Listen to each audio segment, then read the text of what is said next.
A woman in diamonds pointed at me and said, "He doesn't belong here." She had no idea what was inside my jacket. I'm a black man in an expensive suit. In certain spaces, that still makes people uncomfortable. This was one of those spaces. I boarded early, placed my carry-on in the overhead bin, and settled into seat 2A, first class, window seat, quiet. No uniform, no announcement, just a man with a ticket he paid for. The woman in 2B sat down a few minutes later. White, designer coat, diamond bracelet catching the cabin lights. The moment she saw me, she paused. Not long, but long enough. Her eyes moved over me the way someone reads a sign they're not sure they understand. I've seen that look my entire life. I turned toward the window and thought maybe today would be different. It wasn't. When the flight attendant came through offering pre-departure drinks, the woman leaned forward. "Excuse me," she said, her voice polished and quiet. "Are you sure he's in the correct seat?" The attendant paused. "Yes, ma'am. His boarding pass is confirmed." She smiled, the thin kind. "I just want to make sure there wasn't a mix-up." I looked at her calmly. "A mix-up?" "Sometimes things get misread," she said softly. Mine wasn't. She tilted her head slightly, as if I'd said something amusing. "I fly this route often. First class tends to be consistent." Consistent. I knew what she meant. She knew I knew. I assumed this cabin was curated. And there it was.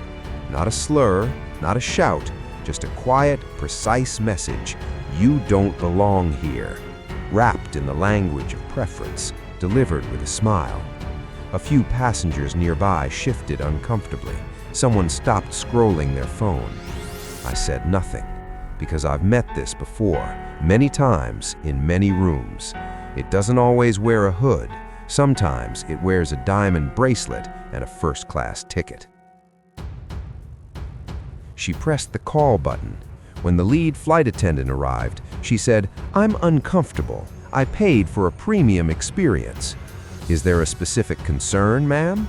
She hesitated just long enough to imply everything without saying anything. "I just prefer not to have surprises." "I have a confirmed ticket," I said. She still didn't look at me.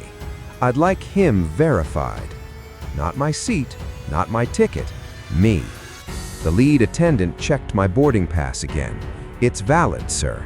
The woman crossed her arms. "I'd like to speak to the captain."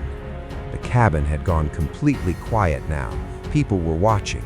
A few phones shifted. I sat still, because I've learned the moment doesn't need my anger. It only needs my presence. The captain arrived. "What seems to be the issue?" he asked. The woman gestured toward me. "I don't believe he belongs in this section." Measured, controlled, but unmistakable. "Based on what?" the captain asked carefully. She opened her mouth, then closed it.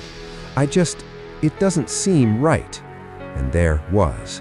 I reached slowly into my jacket, no rush, no performance, and removed my identification wallet. I opened it. Gold shield, Federal Bureau of Investigation. Her entire posture collapsed in one breath. "I'm Special Agent Lawson," I said calmly. "Counterintelligence Division."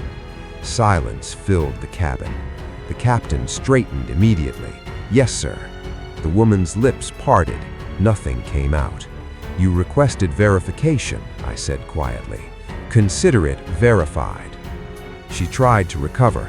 "I didn't mean to." "You were very clear," I replied. Not with anger, with certainty. The captain's tone shifted entirely. "Ma'am, discriminatory conduct is not permitted on board this aircraft." "I was just asking questions," she said weakly. "Questions," I replied, "carry weight when their only purpose is to challenge someone's right to exist in a space." Federal air marshals were quietly notified. Standard protocol. The captain asked her to gather her belongings. "You're removing me?" Her voice had lost everything it came with. "Yes, ma'am, we cannot proceed under these circumstances." She looked around the cabin for support. No one met her eyes, no one stepped forward, no one said a word. As her bay walked toward the jetway, the cabin stayed completely silent. The door closed. The engines began their low hum. The lead attendant crouched beside me softly. "I'm sorry you had to go through that." I looked toward the window. "It's not about me," I said quietly. "It's about what gets allowed when no one says anything." She nodded and moved on. The plane began taxiing, and I sat there thinking about every black man, every black woman, everyone who has ever been in that seat without a badge, without a shield to open, who had a valid ticket, a valid reason, and every right to be exactly where they were, and still had to prove it. A badge shouldn't be required to purchase dignity, but that morning, in seat 2A, it made sure dignity was delivered.